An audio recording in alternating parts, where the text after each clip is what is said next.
कोई फर्क नहीं है, सिर्फ इसमें क्या क्या कैटेगरी में बात है। तो जीएस वाला जो पोर्शंस है उसमें ज्योग्राफी काफ़ी इंपॉर्टेंट है, हिस्ट्री काफ़ी इंपॉर्टेंट है। आपका जो हिस्ट्री पोर्शंस है उसको भी देखेंगे, ज्योग्राफी और आपका जो इको है और fourth is the polity.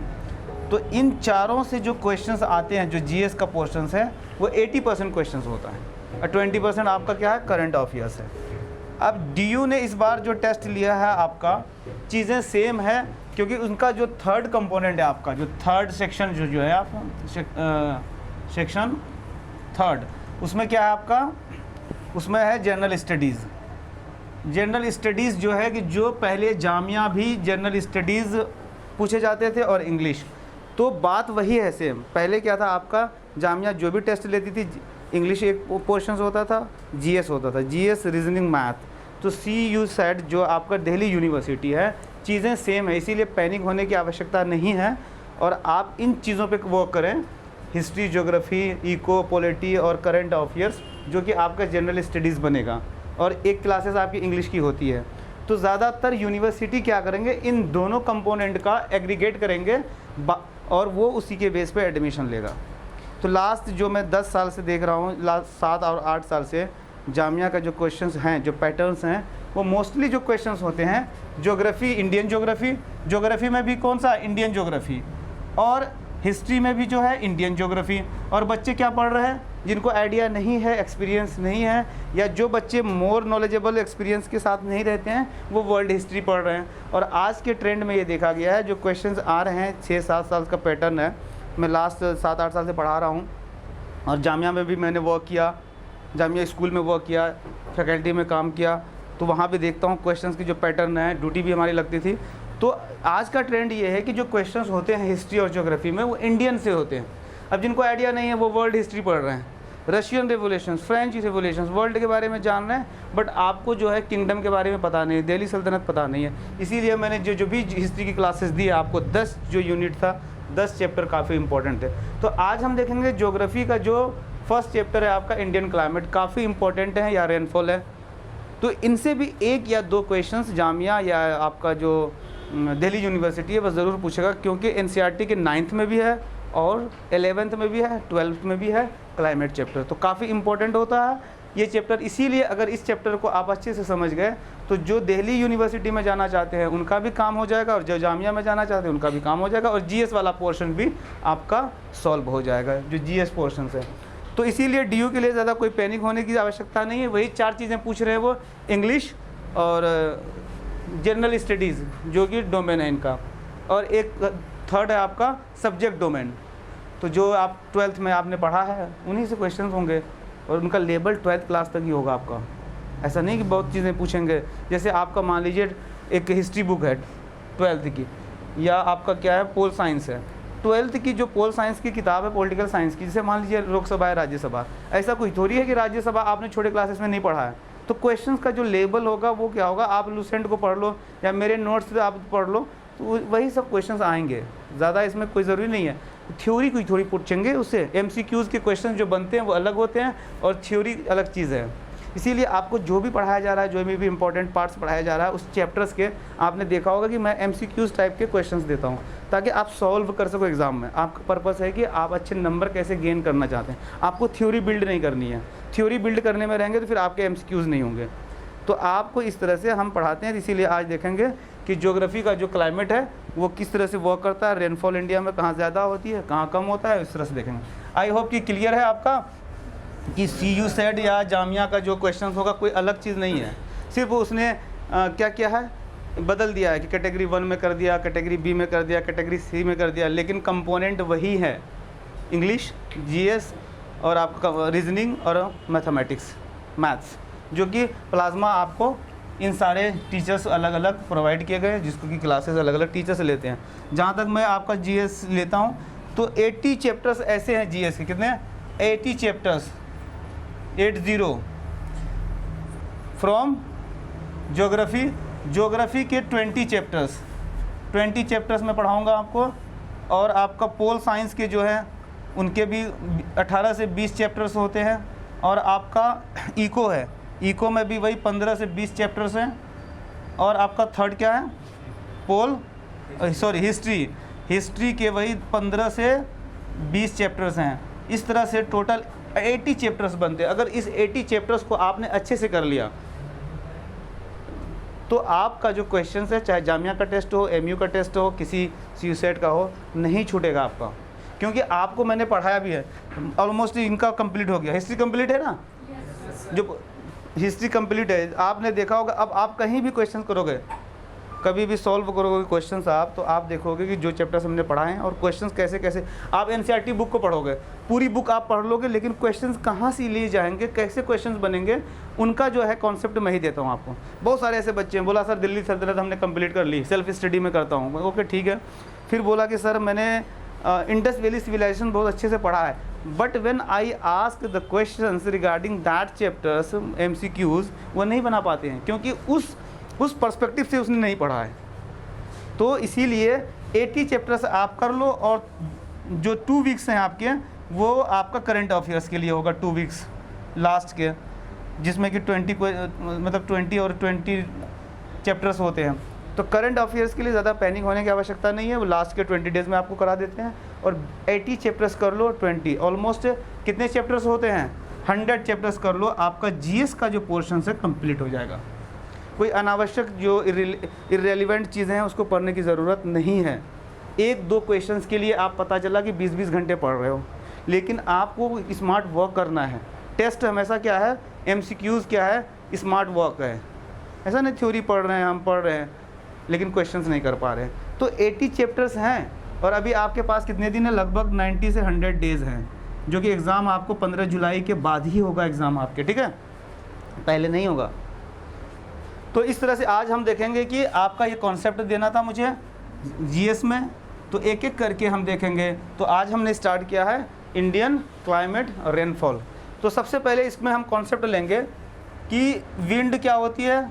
Wind blows from high pressure belt to low. अब इनको समझना है कि ये क्वेश्चंस आते हैं, which one is the correct. Statements दे देते हैं, they will give you statement, 4 statements दे देंगे कौन सा सही है। अब देखिए, जो मंथ ऑफ जून और जुलाई और सितंबर है, इस वक्त अगर इधर का टेम्परेचर, सी पार्ट का टेम्परेचर 20 डिग्री है, obviously in the month of जून और जुलाई कितने होंगे, 40 डिग्री। जो नॉर्थ इंडिया है वहाँ का टेम्परेचर क्या होता है, 40 डिग्री।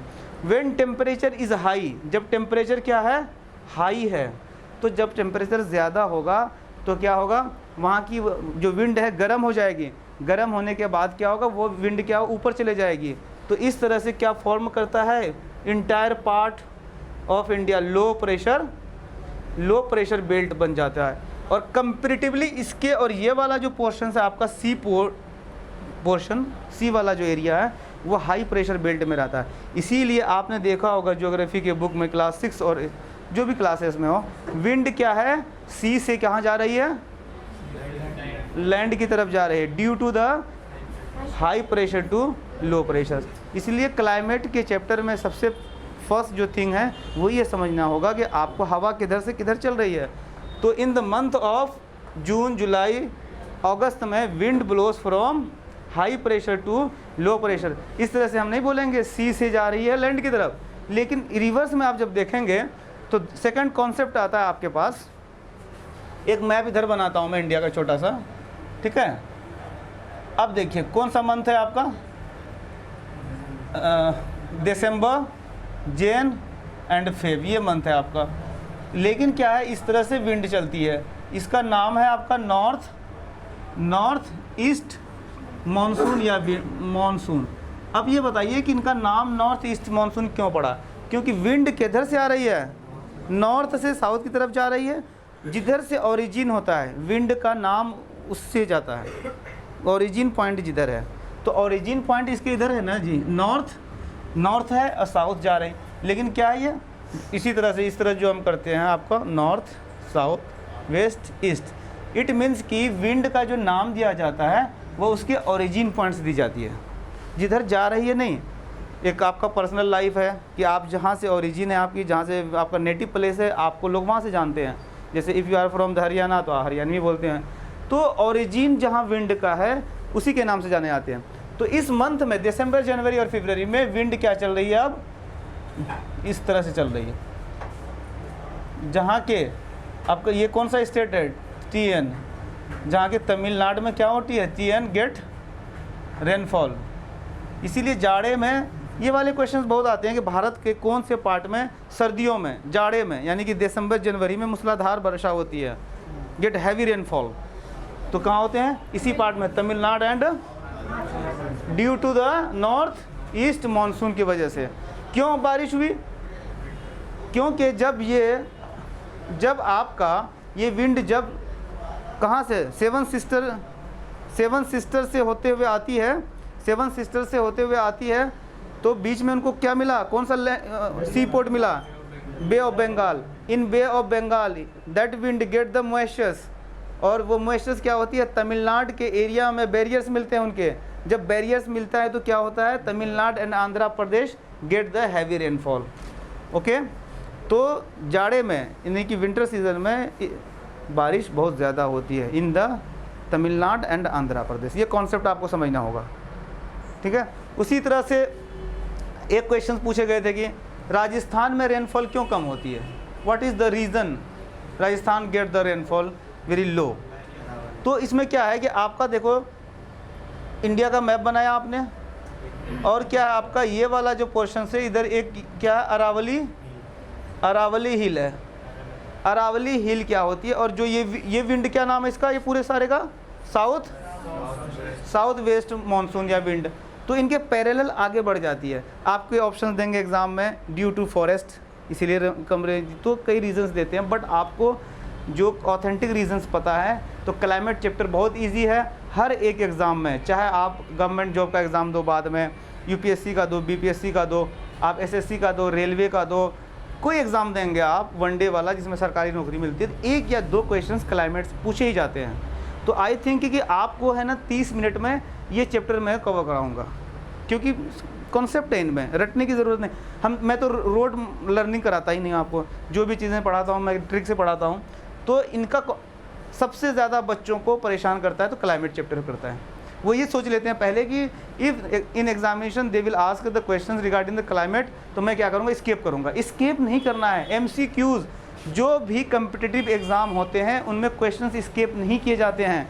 आपने 2 क्वेश्चंस स्किप किया ना, तो वो वाला जो बोर्ड है ना, जो सिलेक्शन कमेटी, वो आपको स्किप कर देगा। एक चैप्टर का इंपॉर्टेंट है, कोई चैप्टर टफ नहीं है, बल्कि आपने उसको अच्छे तरीके से समझा नहीं है ना, इसीलिए टफ है आपको। तो बेटर इज़ दैट कि आप क्लाइमेट को भी समझना। उसके बाद रिवर सिस्टम है, तो इस तरह से आपका एक चैप्टर जो है मैं उस तरह से पढ़ाऊँगा कि आपके क्वेश्चन सॉल्व हो जाएँ एग्ज़ाम में। तो ये रीज़न्स हैं, 3-4 रीज़न्स हैं। और सेकंड क्वेश्चंस पूछे जाते हैं इसी में कि अब रेनफॉल सबसे पहले कहाँ पे, किस एरिया में मानसून एंटर करता है, in which place in the south India rainfall कहाँ पे आती है। तो आपका ये कौन सा स्टेट है, केरल। तो जैसे जैसे हम केरल से ऊपर जाते हैं, Kerala, when we go from Kerala to Gujarat, the date will go extended, ऊपर चले जाते हैं। तो सबसे पहले आपका जो रेनफॉल, जो मानसून आता है, वो केरल के क्या है, मालाबार तट, ज्योग्राफिकल नेम है मालाबार कोस्ट, यानी कि स्टेट देखोगे तो आप केरल में आते हैं। उसके बाद डेट क्या होते हैं, एक्सटेंड करते हैं धीरे धीरे। उसी तरह से महाराष्ट्र में कब आता है, 30 जून को आ जाते हैं। तो गुजरात में 15 जुलाई को आता है। तो डेट क्या होते हैं, एक्सटेंड करते चलता है। आपको पूछेंगे कि सबसे पहले मानसून कहाँ आता है, मानसून मीन्स रेनफॉल, बारिश, वर्षा कहाँ होती है इंडिया में, तो right answer will be the Kerala. फिर इसी तरह से एक कॉन्सेप्ट बनाया है जो इसमें रेनफॉल में कि सबसे ज़्यादा रेनफॉल कहाँ होगी कंपेरेटिवली, या कम कहाँ होगी। इसी तरह से 4 ऑप्शन दे देंगे आपको, वेस्ट बंगाल है, बिहार है, इधर क्या है, UP है, उत्तराखंड है, पंजाब है। तो हम जब वेस्ट बंगाल से किधर जाते हैं, पाकिस्तान की तरफ, the quantity of the rainfall will decrease. क्यों, मैंने कहा था ना कि मॉइस्चर क्या है सबसे ज़्यादा वेस्ट बंगाल में, जैसे ही मतलब कि विंड जाती है तो वेस्ट बंगाल में मॉइस्चर से ज़्यादा गेन कर लेती है। तो quantity of the rainfall will be the decrease when we go from the West Bengal to Punjab. आपको जो भी प्लाज्मा में पढ़ाया जा रहा है, जो भी टीचर्स हैं, हमारे फैकल्टी अलग अलग है। मैं तो 6 साल से जीएस पढ़ा रहा हूँ, और जामिया में आप जाएंगे, कोई सा भी डिपार्टमेंट जाएंगे, आज ही चलो कल चलो आप, क्योंकि मैंने वहाँ वर्क भी किया है, अपनी स्टडी भी की है। कोई ऐसा डिपार्टमेंट नहीं मिला है कि जो कि प्लाज्मा के स्टूडेंट वहाँ नहीं हैं। अगर जिस डिपार्टमेंट में नहीं होंगे तो आप मुझे बताना। इसीलिए आपको जो जो बताया जा रहा है, जो भी डायरेक्शंस दी जा रही है, जो जो टीचर्स हैं हमारे यहाँ, सारे अलग अलग टीचर्स हैं। जैसे मैं जीएस का हूँ, अजीम सर मैथ के हैं, रीजनिंग के अलग हैं, इंग्लिश के अलग हैं। वो जितने आपको पढ़ा रहे हैं उनके पास एक्सपीरियंस है, तो उनको आप फॉलो करो, आपका एडमिशन जो है ईजी हो जाएगा। ठीक है, क्योंकि आपको अभी वो अनुभव नहीं है। आप सेल्फ स्टडी भी करो, लेकिन क्या है कि आपको गाइड मिलते हैं तो आप बेटर करते हो, स्कोर अच्छे करते हो। इसीलिए जितना चैप्टर्स मैं पढ़ा रहा हूँ आपको जीएस में, उतने इनफ हैं, और क्वेश्चंस आते हैं, हमें एक्सपीरियंस है, हमें आइडियाज़ भी है, क्योंकि मैं डीयू में भी पढ़ा रहा हूँ और जामिया में पढ़ा रहा हूँ, दोनों जगह हम क्लास लेते हैं, तो हमें आइडियाज़ है, क्योंकि लास्ट 7 और 8 ईयर से मैं क्वेश्चंस को देखता हूँ। सेकंड थिंग इज़ दैट कि हमने तो पूरी पढ़ाई जामिया से की है, तो हमें ये आइडिया है ना कैसे पूछे जा रहे हैं, क्योंकि मैं खुद टेस्ट दे करके रेगुलर में पढ़ा हूँ। 2005 से लेकर के 2015 तक रेगुलर में पढ़ा है, तो हमें पता है ना कि क्या क्या ट्रेंड चल रहा है। तो बेटर है कि आप जो बताया जा रहा है उसको फॉलो करो, अब बाकी बाहर की चीज़ों को मत आप सुनो, क्योंकि सारे टीचर्स आपके 8 साल 9 साल से एक्सपीरियंस है प्लाज्मा में, है ना। तो वो एक्सपीरियंस टीचर्स हैं, वो जानते हैं किस तरह के पैटर्न चल रहा है, क्या क्वेश्चन का मोड होगा। बस ज़रूरत है कि जितना वो बताए उतना मेहनत करते चलो, इंशाल्लाह आपका एडमिशन होगा, कोई दो राय नहीं है। इसी के साथ आज की क्लासेस ओवर।